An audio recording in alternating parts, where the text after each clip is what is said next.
नवनाथ महाराजांच्या या प्रांगणामध्ये आपण सर्वजण एवढ्या मोठ्या संख्येने आलात, आपले सगळ्यांचे मी मनापासून आभार व्यक्त करतो। आणि आज ज्या कामासाठी आपण आलेलो आहोत, अनेक वर्ष अनेक कामं आपण या गावासाठी केली। मी कधीही कुठल्याही कामाचं भूमिपूजन करायला आलो नाही, कुठल्याही कामाचं उद्घाटन करायला आलो नाही। मी फक्त त्याच कामाचं उद्घाटन करतो ज्या कामाला लोक म्हटले होते हे होणार नाही। रस्ते होतात, ट्रान्सफॉर्मर होतं, डीपी होते, आरोग्य केंद्र होतं, मुरुम पडतो, पण डोराळ्यातल्या गावातील लोक हे म्हटले होते की इथं कधी निळवंड्याचं पाणी येणार नाही। मी भाषणातही उत्तर देऊ शकलो असतो,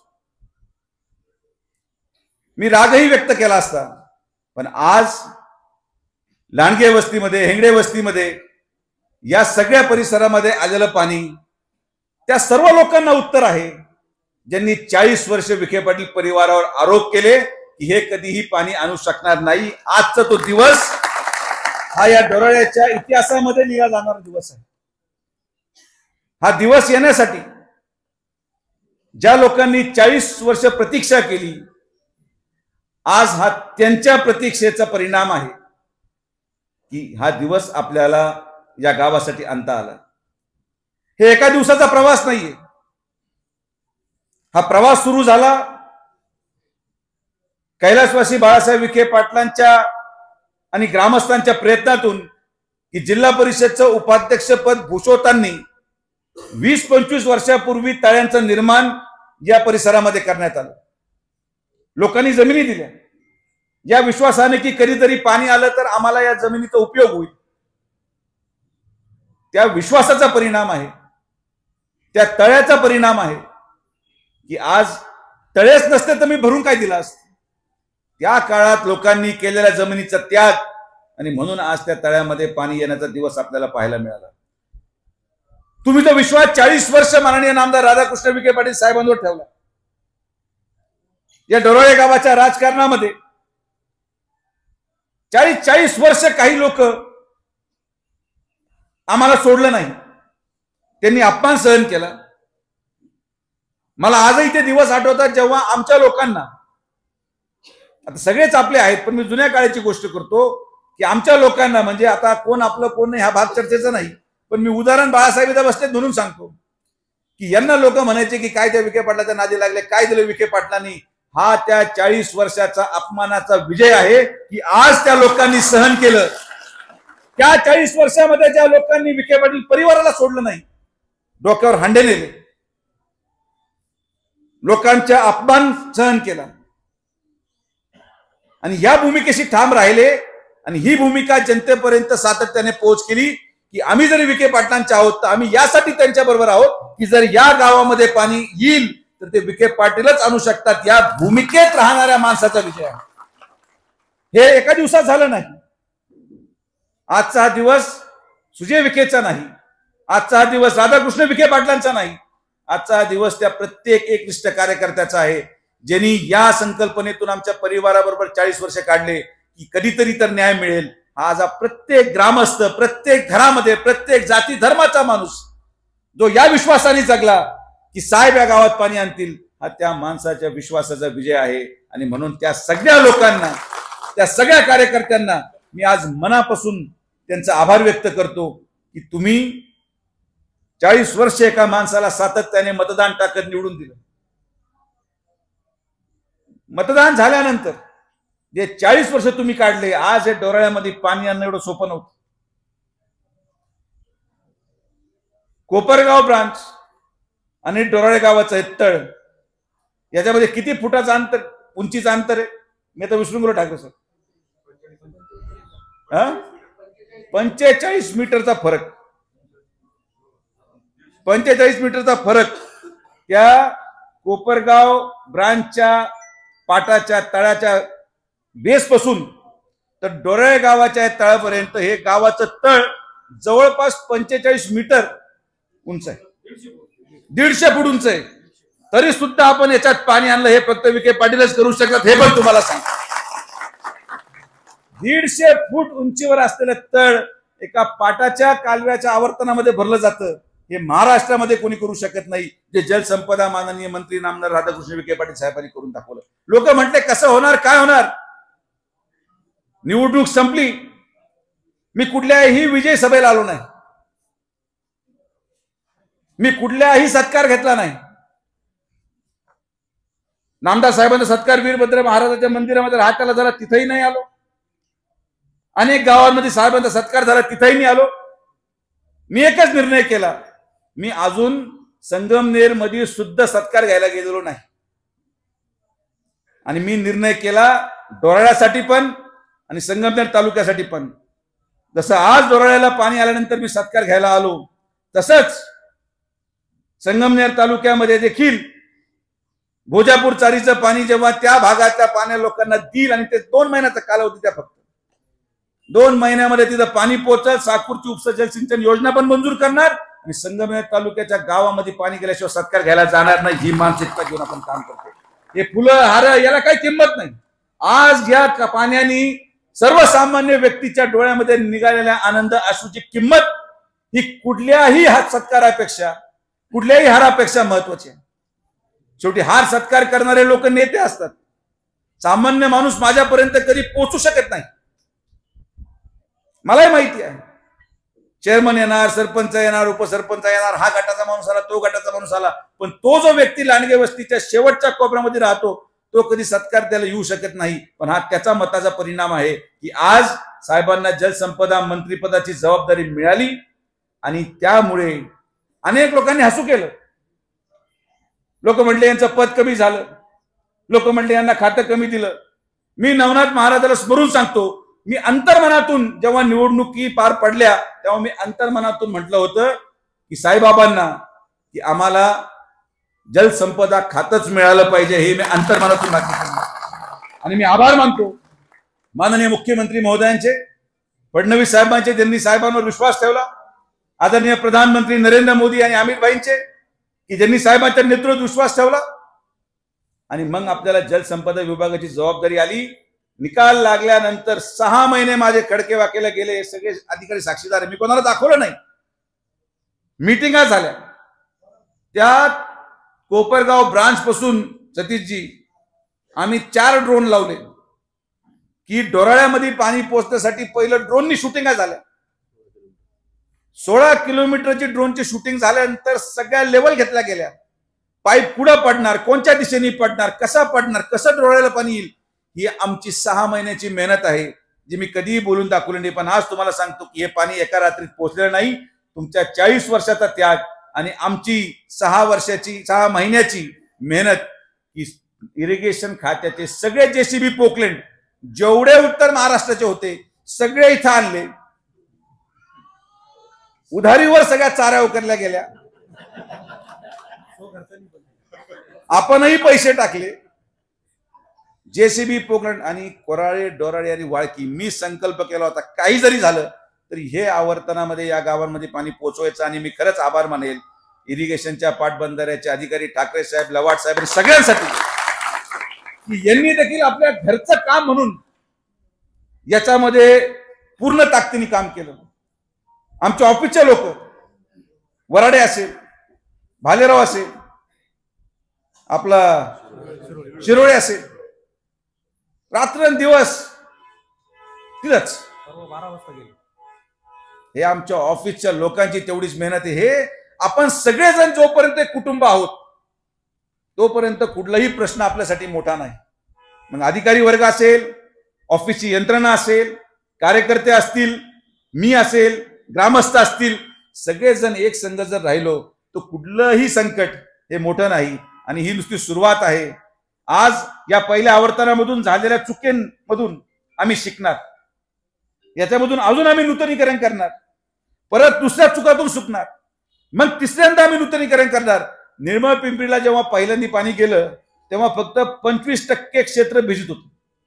दुसऱ्या आवर्तनामध्ये आम्हाला चुका कळाल्या, आम्ही त्याच्या सुधारणा केल्या, 50% खाली आणलं. या आवर्तनामध्ये निर्मळ पिंपरी गाव, केलवड गाव 100% ओलिताखाली आपण निळवंड्याच्या पाण्याचं आणलं. आणि म्हणून तुम्हाला शब्द देतो की 6 महिन्यामध्ये, वर्षभरामध्ये, 6 महिने फार लवकर होईल, पण वर्षभरामध्ये डोराळ्याचा देखील कोपरा ना कोपरा पाणी खाली आणायची जबाबदारी सुजय विखेची आहे. आणि तुम्हाला माहिती आहे, मी जे बोललो ते झालं. भंपकगिरी आपल्या जीवनात कधी नाही. खोटे आश्वासन मी देत नाही अनेक लोकांना. आणि मी प्रत्येक भाषणात हे आवर्जून बोलणार चेअरमन, अनेक लोकांना माझा स्वभाव आवडत नाही. लोक म्हणतात हे कसं बोलतात, लोक म्हणतात किती ओरडून बोलतात, लोक म्हणतात किती रागीट माणूस आहे, लोक म्हणतात तसा आहे असा आहे. मी तुम्हाला नवनाथ महाराजाला स्मरून सांगतो, सुजय विखे कसा जरी असला तरी पाणी तुम्हाला सुजय विखेच देऊ शकतो, हे पण तितकं सत्य आहे. कारण की वाईट झाल्याशिवाय चांगलं होत नाही. मी जर कठोर निर्णय घेतले नसते, अनेक लोकांनी या पाईपाला अडवणुकीचा प्रयत्न केला, तुम्हाला माहिती म्हणून सांगतो. आमच्या शेतातून जाऊन द्यायचं नाही. एकदा झालं, दोनदा झालं, मग त्याला सुजय विखे सारखाच माणूस लागतो. काका दादा करत सगळ्या गोष्टी घडत नाहीत.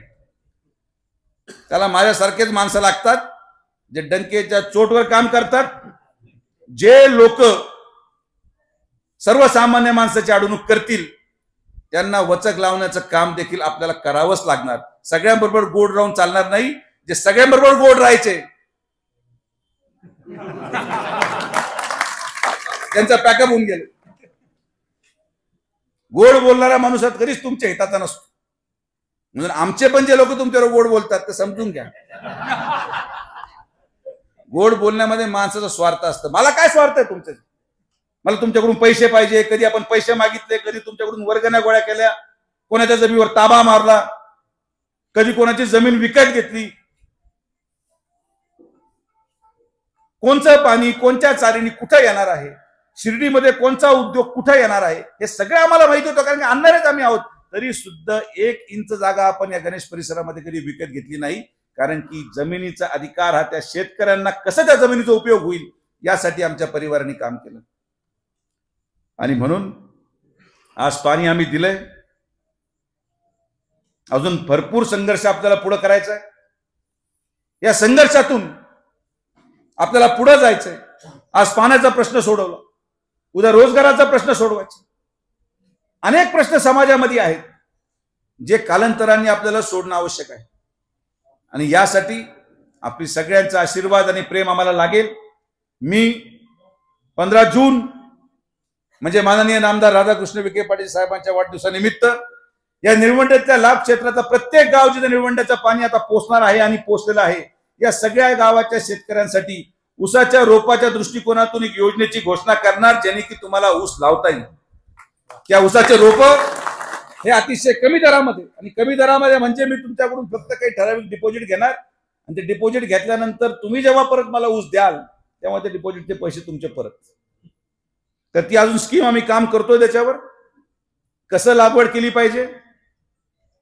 आणि हा तुमचा फायदा आहे यासाठी की तुम्ही जर माझ्या रोपाचा ऊस लावला तर तुमचं फक्त लावण्यापुरतं जबाबदारी आहे. त्याला तोडीपर्यंत पाणी द्यायची जबाबदारी तुम्ही माझ्यावर टाकणार, हे पण लक्षात घ्या. माझा करायचं काहीच नाही. लावून टाकलं ते म्हणजे 5 विखे पडले. आता पाणी त्यांनीच द्यायचं आणि घेऊनच त्यांनीच जायचं. आणि टाका आमच्यावर जबाबदारी, आम्ही तयार आहे घ्यायला. आमचा स्वार्थ तो आहे. आणि स्वार्थ यासाठी की आपण मागच्या 2 वर्षापासून या अहिल्यानगर जिल्ह्यातला सगळ्यात उच्चांकी ऊसाचा भाव फक्त प्रवरा सहकारी साखर कारखान्यानेच दिला. आणि तो भाव या निळवंडे पट्ट्यातल्या क्षेत्रांना मिळावा.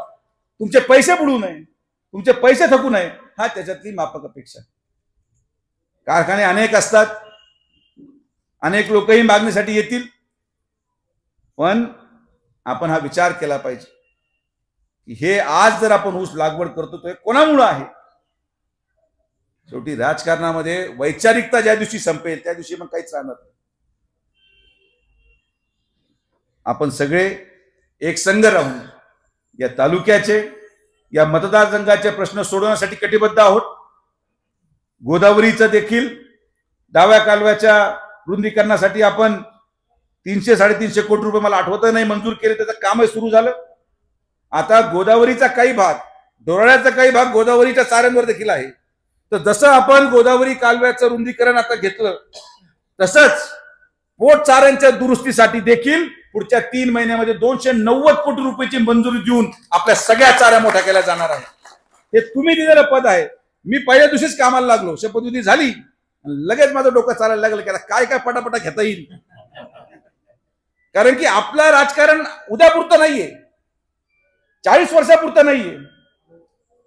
मला जे प्रश्न पुढच्या 25 वर्षामध्ये विचारले जातील त्याचं उत्तर मी जर आज शोधलं तर मग प्रश्नच येत नाहीत. लोक जेव्हा मतदानासाठी जातील 2029ला, तेव्हा लोकांनी आम्हाला गावबंदी करून सांगितलं पाहिजे की तुम्ही अजिबात यायचं नाही, आता 90% मतदान पडल्यानंतरच गावात या. ही भूमिका जनतेने कामाच्या माध्यमातून स्वीकारली पाहिजे. बाकी आता कोणीतरी येणारच आहे. दर 5 वर्षाला नवा पिक्चर येतो, रिलीज होतो, पडतो, परत आपल्या घरी. हे काय पहिली वेळ आहे का? प्रत्येक वेळेस एक नवा चेहरा, नवे भाषण. आणि मला आनंद या गोष्टीचा वाटतो की या विधानसभेमध्ये सगळ्यात कठीण काळ होता. गणेश कारखाना ताब्यातून गेला म्हणजे लोकांना असं वाटलं आता गणेशचा किती मोठा प्रभाव आहे गणेश परिसरामध्ये कारखान्याचा, की आता त्या लोकांनी, त्या कामगारांनी विरोधात काम करून देखील आता विखे पाटील संपणार. लोकसभा गेली, लोक म्हटले आता विखे पाटील परिवार संपणार. पण हे सगळे विसरून जातात की या मतदारसंघामध्ये असे पण लोक आहेत ज्यांना कुठला स्वार्थ नाही, जे कधी ना कधीतरी कुठेतरी त्यांच्या जीवनामध्ये विखे पाटील परिवाराने केलेल्या कामामध्ये समाधानी आहेत. असे हा विजय विधानसभेचा कुठल्याही पुढाऱ्याचा नाही, या मतदारसंघातल्या गोरगरीब जनतेच्या विश्वासाचा होता की ज्यांनी घराबाहेर निघून संकटाच्या कालावधीमध्ये उभा राहणारा माणूस खरा असतो. अनेक पुढारी गायब झाले. माझ्याकडे सगळी यादी आहे, कोण कुठं भेटलं, कोण रात्री कोणाबरोबर मीटिंग केली. इथं पण बसले. आम्हाला कळत नाही असं तुमचा गैरसमज असेल. या मंडपामध्ये देखील विरोधी काम करणारे लोक बसलेले आहेत. पण हा दिवस पण मी आणू शकलो की विरोधी माणसाचं सुद्धा पाण्यामुळे मतपरिवर्तन होऊन असतो या मंडपात आला, याचा आनंद जास्त आहे. ही ताकद असते. गुन्ह्याहून तर कोणाला आणू शकतो आपण. 3 लोकांना स्थिती सांगितली तर कोणाला उचलून आणतो, पण त्याचा उपयोग नसतो. उपयोग कामातून, की विरोधक देखील हेच म्हणला पाहिजे की साला आता परत कोणाचा नाद नाही, आता हेच गाडीत बसू आणि हेच चालू. हे कामातून क्षमता निर्माण केली पाहिजे. आणि ते आज आपण करू शकलो, या डोराळ्या गावामध्ये करू शकलो. राहिले काय 20%च होते, 10% राहणारच आहे. तो प्रॉब्लेम वेगळा आहे. 1% ते 1%, तो प्रॉब्लेमच वेगळा आहे. त्याच्या घरात जरी मी पाणी ठेवलं तरी ते बदलणार नाही. त्यामुळे त्यांना बदलण्याचा प्रयत्न सुद्धा करायचा नाही. त्यामुळे त्या लोकांबाबतीत मला काही बोलायचं नाही. त्यांनी सगळे प्रयत्न करून झाले. त्यांनी सगळ्या प्रकारचं षडयंत्र, एवढं मोठं विधानसभेला वातावरण पेटलं. आणि मी का आभार मानतो आमच्या मतदारसंघाच्या ज्येष्ठांचे तर मानलेच, पण युवकांचे का मानतोय तुम्हाला सांगतो की जेव्हा मी पराभूत होऊन लोकसभेनंतर परत आलो, मला हा नेहमी वाटायचं की यार मी लोकांमध्ये गेलो, खरंच लोक आता स्वीकारतील. पण या मतदारसंघाच्या माझ्या बरोबर राजकारणामध्ये आलेल्या प्रत्येक युवकांनी हे भावनेतून व्यक्त केले की तुम्ही जिथं आम्ही तिथं. अशी मोठी मोटरसायकल रॅली काढली एका फोनवर, एवढं मोठं मतदानासाठी सगळे पळाले. या मतदारसंघाच्या जनतेचे, युवकांचे मी उपकार आयुष्यभर विसरू शकणार नाही की तुम्ही मला माझ्या पायावर उभं केलं. अरे लोक पडल्यानंतर गायब होऊन जातात.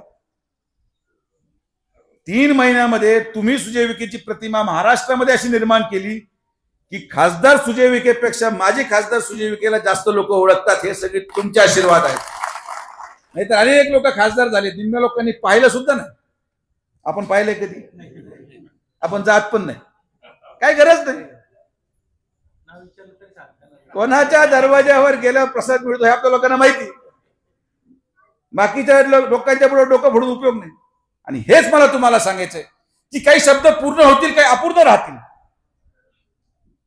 सगळ्याच गोष्टी आजच झाल्या पाहिजे असंही नाही, सगळ्या गोष्टी मी आजच करू शकतो असंही नाही. पण हेच मी तुम्हाला दाखवण्यासाठी आलो की आता फक्त आपला मतदारसंघ, आपले लोक, MIDCचं काम आपण सुरू केलं. तुम्ही MIDC मध्ये कधीही जाऊन या, त्याला विकसित व्हायला वेळ लागणार. पण आज तो विकसित झाल्यानंतर डोराळेला आपण बायपासचा जो रस्ता जातो, त्या बायपास रस्त्याला आपण 350 कोटी रुपये आणून त्याचं पुढच्या 6 महिन्यामध्ये 4 पत्रीकरण होणार आहे.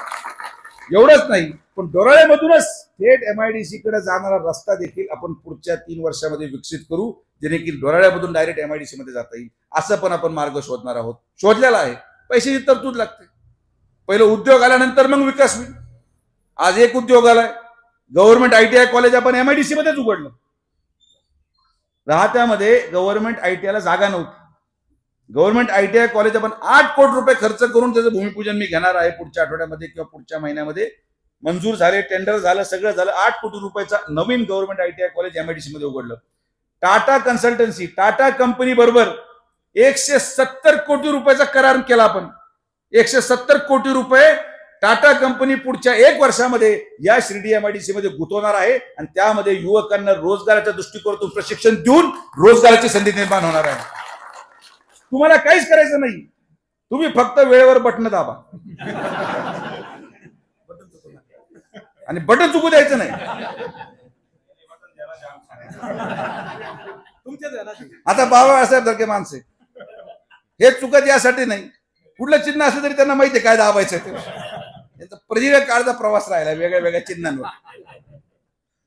पण लोक जेव्हा मतदानासाठी जातात, हा विचार 100% या मतदारसंघाचा माणूस करतो की ठीक आहे, एखादं काम विखे पाटलाकडून झालं नाही, पण दुसरा गडी घेतला तर आपलं काहीच राहणार नाही, हेच जाऊ द्या. या भूमिकेत लोकांनी विश्वास टाकला. ती भूमिका आता बदलली पाहिजे की नाही, आता आमचे काम झाले, आता आम्ही बटन दाबणार. या भूमिकेत लोकांना आपल्याला जे काही उरलेले आहेत आणायचंय.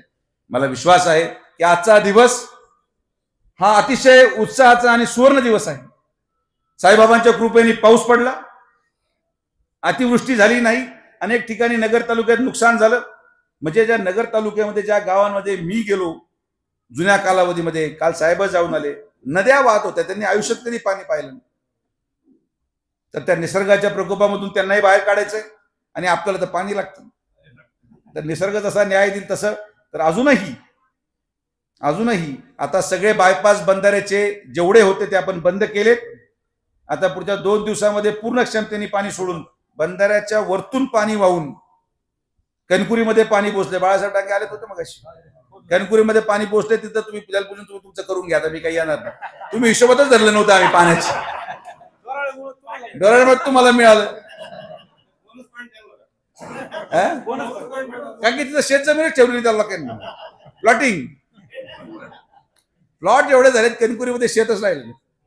आणि शिर्डीचा तर विशेष नाही, तिथं शेतीचा काही शेतकऱ्याचा संबंध नाही त्या गावात.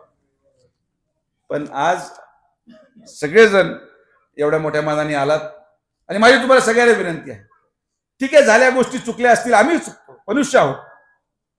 कधी शब्द दिला जातो, कधी शब्द मोडला जातो, कधी गर्दीमध्ये एखाद्याला अपमानास्पद वागणूक मिळेल, कधी नजर चुकीने एकाकडे दुर्लक्ष होईल. पण तुम्ही मनामध्ये काही धरू नका.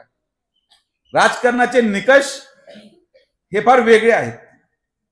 लावालावी करणारे प्रचंड आहे तुमच्या गावात, याचा शंका नाही. इथून उठल्यानंतर मी तुम्हाला सांगतो की 2 असे लोक येणार, तुझं नाव घेतलं का? तुझं नाव नव्हतं. एवढंच काम दिवसभर, म्हणजे सकाळ ते संध्याकाळ इथून उठलेले 2 लोक हेच काम करत. तुझं नाव घेतलं ना दादानी, दादा नाराज होते. तुझं अवघड आहे, तुझं काही खरं नाही. आणि तो खरंच जरी गुप्त मतदान टाकलं आपल्या विरोधात, तो म्हणजे खरंच मला व्हिडिओ शूटिंग झाली काय माझी माहिती. स्वतःच्या मनाला काही खाऊ नका. आपण कोणालाही बळजबरी असं नजरअंदाज करत नाही, कोणालाही अपमानास्पद वागून, ते आपला स्वभावच नाही. विरोधक असला तरी त्याला पाणी दिलंय, आपला असला तरी पाणी दिलंय. कारण की पाणी हे सगळ्यांचं आहे.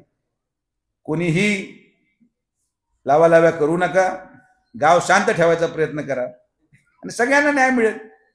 शेवटी आता काय जनतेतून सरपंच आहे, हे तर शेवटचा तुमचा कालावधी. हा हे सदस्यांमधून याला बदला आणि त्याला बदला, तर जनतेतून झालंय का?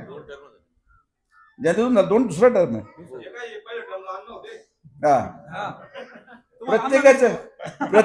प्रत्येकाचं रोटेशन बसते.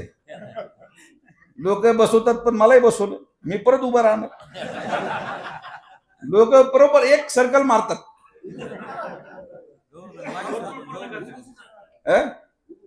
जिथं साईबाबा म्हणते तू उभं राहायचं. बाबा म्हटले उभं तू उभं. आपल्याला काय पदाचा मोह मला कधीच नव्हता, कधी राहणार नाही. तर खरंच मला पदाचा मोह असताना तर ती खासदारकी गेल्यानंतर मी कधीच बाहेर निघालो नसतो. पण मला काही फरक पडत नाही. आज या सभा मंडपामध्ये तुम्ही पहा, एखादा मंत्री जरी आला तरी एवढे लोक येणार नाही जेवढे का माझी खासदार ऐकायला लोक आले. गर्दी ही कष्टाने कमावी लागते, पदानी नाही. अनेक आले मंत्री उभे, खासदारले कोणी दोन दोन कार्यकर्ते, ते फिक्स लोक. संध्याकाळी सोय होती, बिचारी त्याला जावं लागतं, त्यांना नाही राहत. अरे तू मी नाही म्हणत, दुसरे लोक आले तर दोष द्यायचं कारण नाही. श्रमपरिहार. पण असंच आनंदात राहा. आपण मित्र म्हणून आहोत यार, एक परिवार म्हणून आहोत. तुमचे सगळे प्रश्न माझे आहेत. आपण हळूहळू अनेक कठोर निर्णय घेतोय. आपण शिर्डीमध्ये अनेक कठोर निर्णय घेतले, यापुढेही कठोर निर्णय होत राहणार. कारण की आपल्याला आता गुन्हेगारीपासून पण मुक्तता करायची आहे. इतकं प्रचंड बकालपणा वाढला शिर्डीमध्ये, त्याच्या आजूबाजूच्या परिसरामध्ये. कणकुरीमध्ये कोण कुठून आले राहायला कणकुरीवाल्यांना माहित नाही. सरपंच फक्त टाईटून फिरवायला, कोण कोणत्या गावाच्या माहित नाही. साकुरीमध्ये सरपंच आपला तो नुसते दाखले देऊ राहिला, कोण बिहारचा आहे, कोण युपीचा आहे, कोण काय माहित नाही. या सगळ्या पंचकृषीच्या सरपंचांना विनंती आहे की थोड्याशा पैशासाठी, आपलं स्वार्थासाठी पुढचे 50 वर्ष धोक्यात आणू नका. जो बाहेरच्या राज्यातला आहे तो जोपर्यंत त्याचं पोलीस व्हेरिफिकेशन होत नाही, जो कोणी बाहेरच्या जिल्ह्यातला असेल जोपर्यंत त्याचं पोलीस व्हेरिफिकेशन होत नाही, लोकांच्या नोंदी झाल्या पाहिजेत की कणकुरीमध्ये कोण राहतंय, शिर्डीमध्ये कोण राहतंय. काहीच हिशोब लागत नाही. कोणी येऊन खून करून जातं, निघून जातं, पळून जातं, मग त्याला शोधायला लोक जावं लागतं. थोडस स्वतःच्या आर्थिक स्वार्थावर आळ आणा. आज तुम्ही मला साथ द्या, हे सगळे लोक एकदा घाण बाहेर काढू आपण गुन्हेगारी. वर्षभर सगळे गुन्हेगार ठोकू, वर खाली करून ठोकू. तुम्हाला सांगतो 25 वर्ष आपल्या मुली मोकळ्या फिरणार, हे पण शब्द सुजय विखेचा. आता मी मोकळा आहे त्यामुळे मी तर होलसेल धुलाई करू राहिलो. त्या चाऱ्या कधी केल्या नव्हत्या, म्हणजे त्या एवढ्या मोठ्या संस्थांच्या 300 कोटी रुपयाचं शैक्षणिक संकुल आणि अक्षरशः त्या रस्त्यावर जाणाऱ्या मुली आणि तिथे दारूच्या भट्ट्या चालल्या. 1 महिना साफ झाला. 1 महिना. गरिबांविरोधात आपला विरोध नाही, पण अवैध धंद्याच्या विरोधात मोहीम आपण राबवणार. पोलिसांना स्पष्ट सांगितलेलं आहे. माझ्या भाषेत जे सांगितलं पण पोलीस सांगितलं, त्यांना कळायला काय माझा अर्थ आहे. आपण संस्थांचं मोफत प्रसाद जेवण बंद केलं. मी म्हटलं बंद करायचं, आम्हाला नाही गरज. सकाळचे नाश्ता पाकिट बंद केले. तुम्ही विश्वास बसणार नाही तुम्हाला की जेव्हापासून आपण दर्शन रांगेचे पास हे मंदिरामध्ये द्यायला लागलो तेव्हा रोजचे 10,000 लोक जेवायचे कमी झाले. 10,000. कोण होते 10,000 लोक? कुठून आले होते? हे आपले आहेत का? या गोष्टीचा निर्णय हा तुमच्यासाठी आहे. मला काय तिथं कोण जेवतं कोण नाही मला फरक पडत नाही. दारू पिऊन लोक प्रसादाला जायचे, दारू पिऊन. काय घेणं पडलंय मुंबईच्या पुढाऱ्यांना आपल्यावर टीका करतात, त्यांना काय माहिती आपण काय सहन करणार आहे. मला काय फरक पडत नाही मीडियाने काही दाखवावं. माझी जबाबदारी या मतदारसंघाच्या शेवटच्या माणसाची सुरक्षिततेची आहे आणि त्यासाठी किती जरी मीडियाने मला वाजवलं तरी मी थांबणार नाही. शेवटच्या क्षणापर्यंत कारवाई करत राहणार. कारण की मी आज उभा आहे तुमच्यामुळं. मुंबईच्या माणसाने मला मोठं नाही केलेलं. मी इथं उभा आहे या मतदारसंघाच्या महिलांच्या मतदानामुळे. त्यांच्या मुली सुरक्षित ठेवण्याची जबाबदारी माझ्यावर आहे. मला उद्या एखादा बलात्कार झाल्यानंतर सांत्वन करण्यापेक्षा करणारे लोक एकदा ठोकले म्हणजे परत हे आरोप होणार नाहीत, यासाठी आपल्याला काम करायचं. सांत्वन देण्याचं काम मी धंदा करतच नाही. ज्या दिवशी मी तो व्हिडिओ पाहिला, आणि पत्रकारांना आवर्जून सांगतो की मी का बदललो. ज्या दिवशी मी तो मर्डरचा व्हिडिओ पाहिला, ज्या दिवशी शिर्डीला पहाटे 3 मर्डर झाले, आणि मी पोलीस स्टेशनला गेलो, आपण सीसीटीव्ही लावले. त्या दिवसापासून जो माझा स्क्रू पडला, मी म्हटलं आता याच्या थांबण्याला उपयोग नाही. शिर्डीला सकाळी 5 वाजता ड्युटीवर जाणारा माणूस होता, 10 वेळेस चाकू मारला, 10 वेळेस. आणि कुठं तर तुम्हाला विश्वास बसणार नाही की शिवरस्त्याच्या नॅशनल हायवेवर नगर मनमाडच्या रस्त्यावर गाड्या साईडने चालू, कमानी खाली, जाणारही थांबला नाही. म्हणजे चाललं म्हटलं इथं कोणाचीच भरोसा नाही, आता आपणच सगळं करायचं. तो पकडला.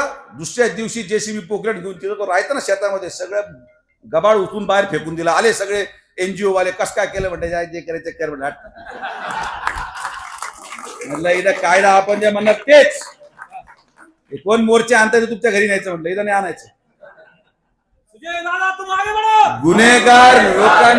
गुन्हेगार लोकांना ना जात ना धर्म आहे. तुम्ही जातीच्या नावाखाली गुन्हेगार प्रवृत्तीच्या लोकांना संपवणार असाल, दाबणार असाल तर इथं काय आम्ही मोजून घेणार नाही. तुम्ही धर्माच्या नावाने गुन्हेगार लोकांना मारणार असाल तर आम्ही त्या स्थळात जाणार नाही. तुम्हाला जे मोर्चे काढायचे करा, काही इथं फरक पडत नाही. हा मतदारसंघ साईबाबांच्या आशीर्वादाने आपण जसा साकार करायचा ठरवलाय, सुशिक्षित, समृद्ध, गुन्हेगार मुक्त आणि पारीयुक्त शिर्डी विधानसभा मतदारसंघाकडे वाटचाल आपण 5 वर्षामध्ये करणार आहोत. ते मी तुम्हाला करून दाखवणार. त्यामुळे हे सगळे जे चालतंय मजा घ्या, टीव्हीवर पाहत राहा, लोक दाखवत राहतात, काही ना काहीतरी होणार. पण आपल्याला माझी भावना तुमच्या पुढे स्पष्ट करणं गरजेचं आहे की मी का भूमिका घेतो, कोणासाठी घेतो. माझी मुलगी तर शाळेत नाहीये, माझी मंडळी इथं तुमच्या गावात राहत नाही, उद्या तुमचे मुलं शिर्डीला जातात, कसं करणार. तर आपण हे सगळे जे निर्णय घेतले जातात हे सगळे निर्णय तुमच्या हिताचे आहेत, तुमच्या मुलांच्या भविष्याचे आहेत. एवढंच मला या कार्यक्रमाच्या निमित्ताने सांगायचंय. आपण सर्वजण आलात, सगळ्यांचे मनापासून आभार. हा विश्वास जो तुम्ही ठेवला साहेबांवर, माझ्यावर, मी आभार मानेल आज परत एकदा कार्यक्रमाच्या निमित्ताने मुख्यमंत्री देवेंद्र फडणवीस साहेबांचे. आणि हे वास्तविकता तुम्हाला सांगतो की जर फडणवीस साहेब नसते तर निळवंड्याचं पाणी कधी चारीला मिळालंच नसतं. हा त्यांचा संकल्प होता की जेव्हा आपण माननीय नामदार राधाकृष्ण विखे पाटील साहेबांनी भारतीय जनता पार्टीमध्ये प्रवेश केला, हे तुम्हाला मी आता आतमधली मीटिंग सांगतो. आम्ही फडणवीस साहेबांना एकच सांगितलं की साहेब पहिल्या 10 किलोमीटर मध्ये लोक काम होऊन देत नाहीत. माननीय पिचड साहेबांना आपण बरोबर घेतलं आणि फडणवीस साहेबांचे ते वाक्य मला आजही आठवतात की अधिकाऱ्यांना सांगितलं मिलिटरी बोलवली लागली तरी चालेल, पण 10 किलोमीटर मला 1 महिन्यात उकरून पाहिजे. ते 10 किलोमीटर उकरले गेले म्हणून पाणी आलं. फडणवीस साहेबांनी, पिचड साहेबांची कमी होती. आता मध्ये बाकीच्या लोकांनी भलतेच बोर्ड लावायला सुरू केले, मीच आणलं. ते काय करायचं करा, कोणी आणलं देवालाच माहिती. पण जे खरं आहे आपलं क्रेडिट डोळ्याला पाणी आणायचं ते आपण घेऊ. ते मी ठामपणे सांगतो, मी आणलं. पण निळवंड्याचा पाण्याचा संघर्ष खासदार साहेबांपासून सुरू झाला, नामदार साहेबांनी तो पुढे नेला. पण जे श्रेय झालं, कालवे चालू, पहिले 10 किलोमीटर बंद, कोणीच अभ्यास केला नाही त्याचं. पण मला आठवतं ते S9 मला दादा सावकारी कुठं होता मग आम्ही त्यांना गुंडाळलं पहिलं. आणि मी राजकारणात येण्यापूर्वी आम्ही निळवंड्याला गेलो, तिथून पायी चालत आलो. पायी मी 10 किलोमीटर चाललोय. पुढं भूसंपादन राहिलं, कसं प्रश्न सुटेल तेव्हापासून मग हे पाणी हे एका दिवसात आला असा दिवस समजू नका. तर सांगायचं तात्पर्य एवढंच की हे सगळं कष्टाचं काम आहे. कष्ट करावे लागतात तर परमेश्वर फळ देतो. आणि या कष्टाचे चीज आज मला झालेलं दिसलं. हे माझे पूर्ण गेलेलं उभं आयुष्य जे मी पाण्यासाठी संघर्ष केला, तो आज या गावामध्ये येऊन हा सत्कार घेऊन तो संघर्ष पूर्ण झाला असं माझं स्पष्ट मत आहे. परत एकदा आपण सगळेजण आलात, सगळ्यांच्या मनापासून आभार. असाच आशीर्वाद आणि प्रेम माननीय नामदार राधाकृष्ण विखे पाटील साहेबांवर आपण कायम ठेवावं हीच विनंती करतो आणि थांबतो. जय हिंद, जय महाराष्ट्र.